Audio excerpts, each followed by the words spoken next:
Hey, hey, hey, guys. It is cold. I got on my little onesie, tiger onesie today. I've been doing absolutely nothing today. I wanted to get out and do some shopping, but there's so much traffic out and people are buying stuff for the upcoming holidays. So I've gotten accustomed to my daughter just really gracious. She assigned me up and shared her Instacart thing. I've never used Instacart, but it's so wonderful. You can go to all these different stores and order what you want, and they just bring it to your house. That is so amazing to me. And guess what? I'm really picky about my fruits and veggies, and the people that are picking it up and delivering it, they do an amazing job. So I've become quite spoiled with Instacart and this home delivery thing. I'm just delivering everything. But welcome to Be Wise Africa Movement. I am Loretta Simpson. So I want to come on today because I'm just really frustrated. I left Gambia and came back to America and purchased my home. So I've had some handyman issues, HVAC issues. So I think it's time for me to get a new unit. But you guys know that I was working with the Democratic campaign headquarters for the Kamala Harris campaign. And all of the Hispanics decided to vote for Trump. But while I'm shopping and in Lowe's and Home Depot, trying to figure out the best approach, for flooring, for tiling. I've already done the floors, but it didn't turn out the way I wanted to, but I will keep it because it was quite expensive. But I do want to do, I did granite tops, but I do want to do some backboarding and siding at some point. So to make a long story short, I've been going to Home Depot and Lowe's, and every time I go in there, here come the little Hispanics up and down the aisle, up and down the aisle. It's crazy to me. And then they come over and slide a little business card. Oh, you need some towel work done? I see you looking at the towel. Here's my card. Call me. I can install towel. And I look at them and I said, did you vote for Trump? And one little man, they know how to work and hustle. And he had the audacity to tell me, yeah, he voted for Trump. And I said, well, why would you vote for Trump when the way he talked about the Hispanics? Well, it's because when he was in office, we had a lot of work. When this last president came, we didn't have any work. But then he went to tell me he needed a green card. You guys, I'm so frustrated. I don't. This is shameful. I love Africa. I love America. I love different aspects of Europe. I love being in the Caribbeans or the West Indies. I do. I do. I do. But I find it myself at home when I'm around my own people. Now, the problem is knowing who your own people are because we don't support each other like we should. I'm thinking about now that I'm back in the States, of a couple of friends of mine's in the South Carolina area, Dillon, Charleston area, the Gullah Geechee people, they work together. They pretty solid. The Gullah Geechee people in Charleston all the way up the Florida Panhandle and even some parts of Georgia. It's a strong community with the Gullah Geechee community. They support each other. They understand what it's like, and they run from handkerchief head Negroes. These handkerchief head Negroes, they worrying me to death now. I don't know what it is, but I love America. I love what it presents. Myself served in the United States Air Force, so I understand what it's like. And I've worked for the government pretty much my whole career, federal and state. And as a consultant, I consult with the federal government now. So America offers us many opportunities and challenges, but for many of us, the diasporas, it's a place of both love, hate, and major frustrations. We deal with systemic inequalities to cultural clashes to all the complexities and the nuances of living in the US. So, all of that can leave us searching for different alternatives and different solutions. I think for me, it's just having the desire to be okay in the skin that I'm in and walk in peace without feeling like I have a bullseye target on my back everywhere I go. So you would think that Africa would be more open to us, the diaspora community. But Africa presents very unique opportunities, especially when it comes to having dual residence. You know, and I talked about me going to Gambia, me doing work in Gambia, and starting a business in Gambia. It was a beautiful thing. But, you know, I had two types of businesses. One was a boutique store called Southern Belle Boutique, and I hired a Gambian or two to work in the store. And we had good intentions, but when I went away and had to travel and do some things, came back, half the stuff was gone and missing. And they claimed that they were having sales and giving good ideas. I mean, giving people deals, but I didn't recoup any money from that. I ended up just donating all the goods in the store and shutting the store down and giving it to a young lady who I found to be credible and dedicated in her education. I gave it to her, and she was to sell it to make sure that she had enough money to do what she needed to do. So I think she was able to get about 80,000 dollars or something out the deal. But I didn't want the household. The other business I did was consultancy, working with agencies and other local businesses in the Gambia. One was with the OIC Road, the other was working with several companies, hotels, restaurants, doing capacity building and strategizing and thinking about ways to increase capacity during this COVID period, and also figuring out how to bridge a gap between the various different businesses to make sure that the communities were able to offer certain things. Because what I noticed in Africa, whether I was in South Africa or West Africa, when Africans see something that is working, they go and copy exactly what you're doing. So nothing is a specialized niche in Africa, because if they see something and they see and they believe that it's working, then they're going to copy you and they're going to do the same thing.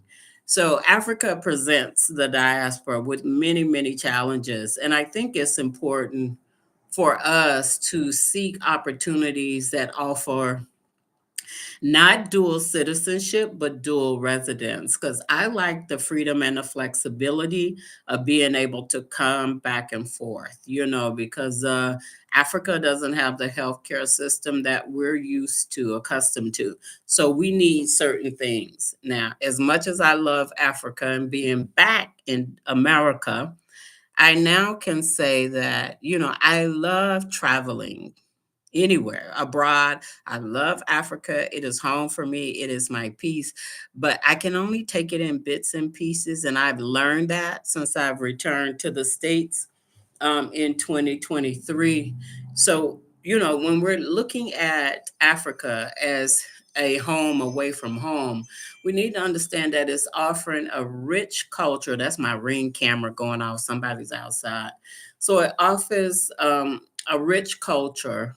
It gives us a sense of belonging and a chance to build connections to our ancestral roots. So that is the primary goal. So I want to talk about, you know, my mixed feelings about America and why Africa could be the ultimate alternative for diasporans seeking residency.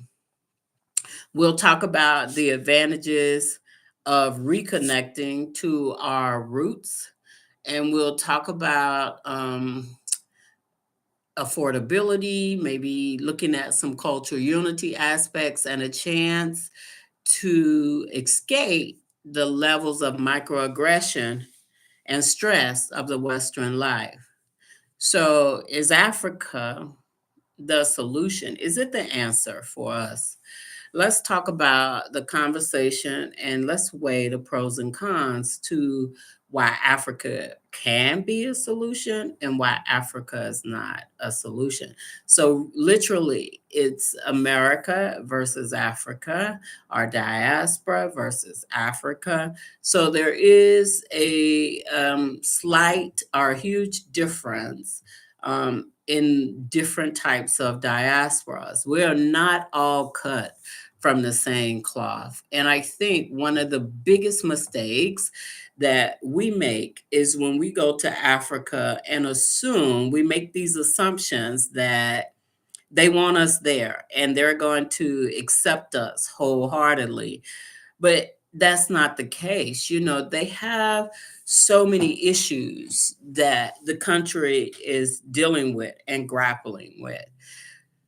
So for them, diasporas coming to Africa is brand new. Traditionally, that influx did not happen on the amount of numbers that is happening now.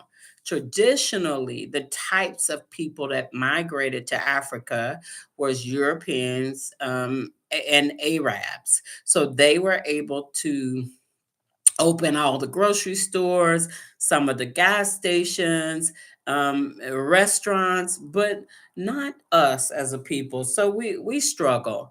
And even in America, it's still a struggle. But I'm like, where can we go and have peace? You know, and I'm so grateful for the Gullah Geechee people and a group of people. It was a family member who of 19 who purchased a whole town. You know, Oklahoma was once called the Black State because all of the towns and cities were of Afro descent. You got to think about what was happening in 1921, Black Wall Street. Before 1921, the Native American history and what they looked like and the relationship we had as a people. There was no really distinct differences between our groups. We were all one and the same, surviving the Holocaust of systemic structural racism and slavery. So we were all one and the same. Native Americans had to deal with the pilgrims and escaping them. We had to deal and confront with uh, chattel slavery versus indentured slavery, and then normalizing historical slavery with access with parts of it being during the antebellum period where you had wealthy, rich Black folks who had slaves themselves and wasn't part of the system. So, you know, when they're spinning this slavery narrative, not all African ascendants that journeyed through America during the transatlantic slave trade was a slave. We need to understand that. But because the person with the power or the victor writes the story and tells his story instead of history, they can paint the picture any way they choose to. And so now you see a lot of misinformation, not factual information at all when it comes to history. And what bothers me the most as a people, even now in 2024, even after this past election, how we as a group don't support each other. Now, we may have different thoughts, we may reach decisions and make decisions differently, but the goal and the aim should be to go together and to work collectively until we can make a change in the power structure and the dynamics, because it is the power that produces the change. And so I want to encourage us to look at ways that we can empower ourselves as a group and as a community, even now in America. And I tell you, I'm going back to Home Depot and Lowe's. The Hispanics, all of them. I had the Home Depot. I signed up to get my HVAC unit checked because it's the winter time and I believe in annual winterizations, just like I clean my house and do thorough cleanings and all those types of things. And so they sent someone from Cool Ray Heating and Air. And the guy shows up. We had a conversation. I paid him a little money to check the system. It was supposed to be a 20-point check system, but the whole time they was pushing me to buy a new unit, $11,000, $12,000 for a HVAC unit. So it wasn't about this inspection or weatherization. And then he sets an appointment with a salesperson or a marketing guy. He shows up in 20 minutes and talking, talking, talking. I'm at work and I'm like, I know you was coming to give me a quote on a unit. How much is the unit? Well, we got to sit down and talk. And I'm like, well, how long is that going to take? About 45 minutes to an hour. It's like, oh no, I'm working right now. I don't have that kind of time. You just need to send me a quote and tell me the type of equipment I need, the size of the unit I need, and how much that's going to cost. And so, well, it's more than that. And if you get it before December, you'll sign up. And I'm thinking, like, they know what they just did for this election. And the guy is telling me he went to somebody else's house and the lady would not let him in because of simply what happened on the election. And she told her, you can't come in my house. I'm too fearful because of just what happened on the election. See, I'm not scared. It's because I be ready in season and out of season. So in Georgia is an open carry state. So I make sure that I'm ready. The only difference is in an open carry state, you don't need a permit to carry a concealed weapon. All you need to do is make sure your clip is out of your piece and you good to go. So I don't start nothing and it won't be nothing because I gotta take care of myself, so I make sure I'm good. So he sends his buddy and his buddy checks out the unit. I send him out in about 5 minutes.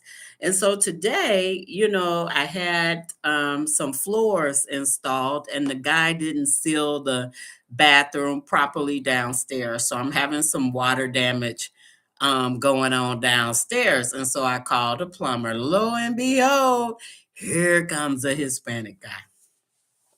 And so he's looking at the plumbing and we're talking and I'm looking at him. I just remembered what happened in Lowe's, Home Depot, with the business card. And, he's barely talking English, but it's cool. I don't have an issue with Hispanic people. But what I got an issue with, and I asked him, he was walking around, he was looking at everything. I said, listen, hey, what you think about that election? He's like, well, I said, did you vote for Trump? He said, yeah.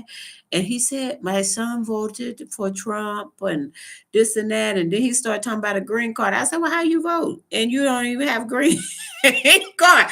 So it was just bizarre that all these Hispanic people voted and they here illegally after Trump dumped them. And so I called my girlfriend and she was like, girl, I referred him to you. You might as well let him do the work. See, excuse me, I'm a social conscious type of girl. I'm that responsible when it comes to advocating and supporting for our people. Now, I'm not going to support anybody just to get a discount or a cheaper rate because what they're going to do is cheaper rate, cheaper work, and it's a shame that we don't have our own people. And they say the Hispanics have took over. They are absolutely right because we don't have people doing this kind of work. And so I'm thinking, the federal government has a lot of contracts. What can we do to register to bid on these contracts and to hire a group of people that would do this level of work? Because honestly, you guys, I can't give these folks my money. I can't. I don't, having them in the house, but who else do you get to do the work? So instead of me working through individuals and handy people who aren't licensed. I said, let me go to a company, whether it's Home Depot directly or Lowe's. That way I can get a guarantee and warrant, and the work is warranted, and there's a guarantee, and I can deal with the insurance properly. I would rather pay for it on the front end than to deal with that kind of drama. So, he was supposed to come back Monday, but after thinking about it, it's like, man, I can't let that man up in here. But my girlfriend, girl, just let him do it and you'll get the work done and cheap and don't think about that. But if we never think about how we are treated in this country and how we have built, created everything in this country, from the stop signs to peanut butter to street lights to first heart surgeons. If we don't start to think about those things, I would rather pay more and support the diasporas more so than paying less or more and giving it to somebody else. So I am going to have to sacrifice, just like Indian Red Summer, in Mississippi burning, how they had to catch the bus and give each other rides. I'm that dedicated to this process and to advocating for justice, fighting structural and systemic racism. I'm that dedicated that I will not, for the sake of a dollar, forget that I have morals and principles. I get so frustrated. But this is the very fabric of America. And this is how it operates. And it will continue to do so until we change it, guys. We have to change this system, not just in America, in Europe, in Asia, because everywhere we go, we're the original people. Everywhere we go, you'll find us, from Asia to Morocco, to Arab countries, to Europe, to America. We're everywhere. So you cannot have a world without us. And we need to be in a position of power, very tactical about how we move. You look at Niger and Mali and Burkina Faso and these countries who has coming out of ECOWAS and is fighting them head on, because you look at, we are the oppressors and suppressors of our own people now. It is not about a party, Democrat, Republican, conservative. It is not. It is about equity and access and justice. Before, Black folks were Democrat, we were the original Republicans. And that is when the abolitionists, such as Abraham Lincoln and some of the Quaker Europeans that came through and was helping with the Underground Railroad, Harriet Tubman, Sojourner Truth, those are abolitionists. They were the original Republicans. And so they were fighting a system, and I heard somebody say, what about the Black people who were Democrats and they wanted to keep the African slaves? The African was saying that. I had issues with people saying stuff that they don't, know nothing about. And you're trying to say that the Africans who were in America at the time were Democrats. And that's just false information. The original aristocrats and antebellum period folks, they were rich aristocrat Africans. Africans, and I'm saying African because of the hue, the melanin in their skin. Melanin comes in hues from the lightest hue to the darkest hue. Human beings are not a box of crayons. We don't produce color. And when we start labeling ourselves, I'm black, I'm this, I'm yellow, I'm light skinned, I'm mulatto, I'm white, okay? Human beings do not produce color. We produce hues, and hues range from the lightest shade to the darkest shade. So we ought to feel empowered that we have the strongest content of DNA. We can produce any human being in the world, but they can't reproduce us. And so now you have this cloning, this biomedical stuff that's happening today in the world. But my grandmothers used to say, if you don't stand for something, you'll fall for anything. So I'm standing on the premises that we are more than enough. And I believe that we have the ability to be in this fight and win it.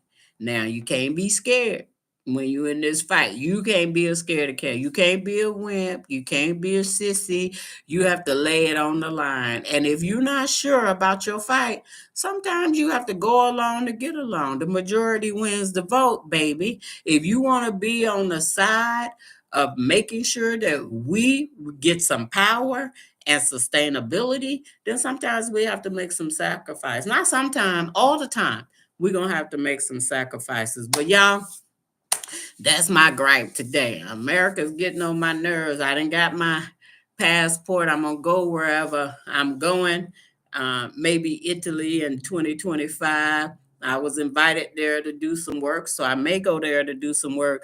But I gotta take breaks, honey. I just want to live my best life, go where I want to go, and be free. I don't want to be confined, conflicted, and controlled and put in a box. And I also don't want to have Stockholm syndrome where I start to worship the people that have injured me. So that's the thing today, honey. My love, disgust relationship with America versus being in Africa. And that's what it is. I don't understand what it's gonna take for us as a people to rise up. I don't understand it, but I can tell you for me in my house, we shall not participate in generational wealth. So for a nation of other people, we shall participate in wealth building and generational wealth for our people. And if it means that I sacrifice and not get it, that's what I'm willing to do.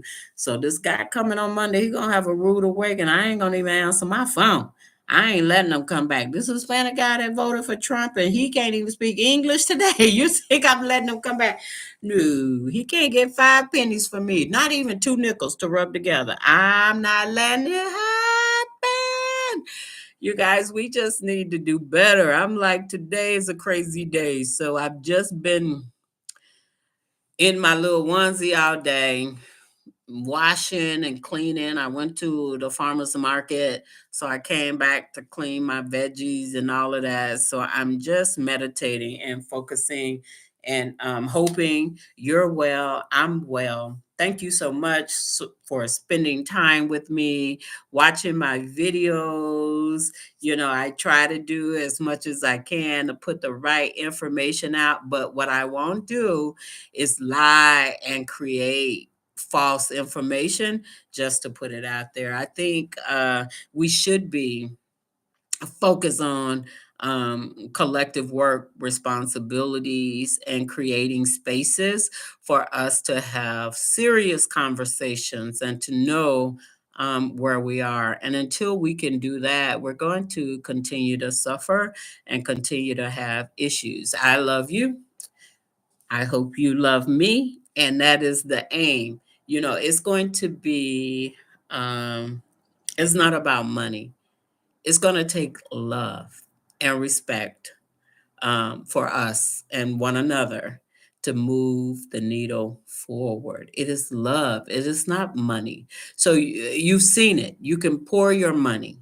into Africa. You can create spaces and try to have businesses. I know plenty of people are selling, come to Gambia and create a business. And when you go there and create a restaurant or whatever you're doing, selling hair, the Gambians, I don't have money. I'm going to do this. So your business is not going to last long and you're going to go under. And then you'll have employees who are consistently stealing with you. I know Jamaica, the man who owns that restaurant, I was in Gambia. He had some serious issues from his employees and had to get the police involved, and all of them was pretty much taken away. So, even with him, I've seen his business never really have a jump start because of how Gambians do business.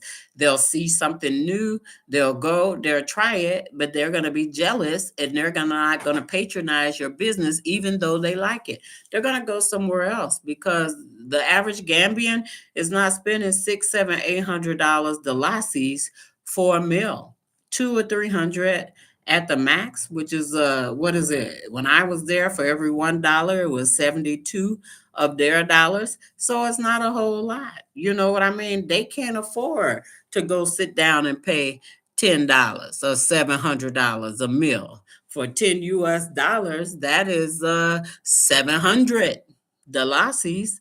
They're not gonna be able to do that on a regular basis.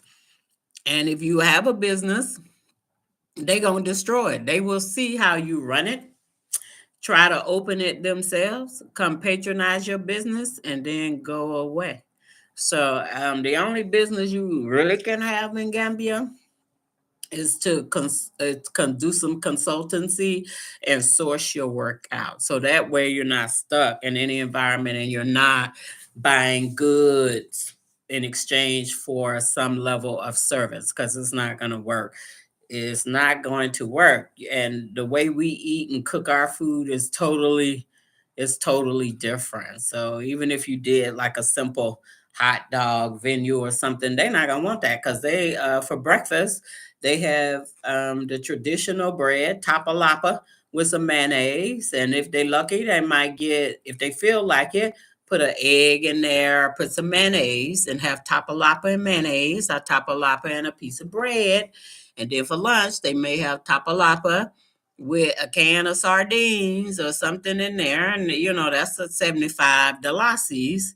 That's less than $1 US. So they'll have that. And then they have to have their rice, Benichin, or not a lot of them have super and plazas on a regular basis. That's for special occasion.